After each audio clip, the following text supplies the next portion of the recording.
À l'Université de Rennes 1, sur le campus de Beaulieu, nous avons rendez-vous à la galerie de minéralogie avec le physicien Bertrand Toudic dans le cadre de l'année internationale de la cristallographie.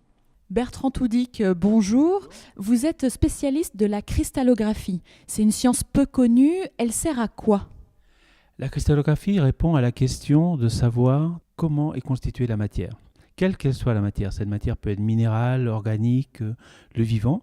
La question est toujours la même, de quel atome est-elle constituée et où ces atomes sont, parce que la position de ces atomes va définir la propriété de la matière. Donc ça veut dire que par exemple, si on prend deux matières qui ont les mêmes atomes, ça peut être structuré complètement différemment ? Ah oui, bien sûr. Un exemple, par exemple, c'est le diamant et le graphite. Du graphite, c'est noir, c'est très facile à décoller, puisque c'est le principe du crayon de bois, et c'est une organisation très particulière du carbone en feuillet. Vous prenez les mêmes carbones, vous les organisez différemment, et vous avez ce magnifique diamant transparent qui va rayer la plus dure des choses. Voilà. Et en fait, la seule façon de savoir où sont les atomes, c'est d'avoir un cristal à observer. Donc ici, nous sommes dans la galerie de minéralogie de l'Université de Rennes 1. On voit des minéraux, des cristaux. Comment on reconnaît finalement un cristal ?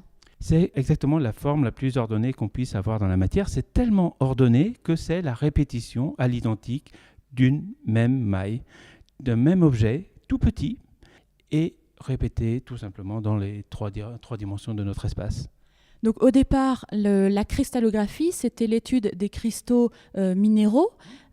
Aujourd'hui, où on en est dans cette science ? Aujourd'hui, on est capable de voir à l'intérieur de ces objets. Effectivement, on est passé du stade de l'observation visuelle à l'observation réelle à cette échelle de l'atome. Et pour ça, il fallait une sonde, il fallait quelque chose qui ait la bonne taille. Et la bonne taille, ce sont les rayons X. Donc j'imagine qu'il faut des équipements très perfectionnés pour observer ces atomes.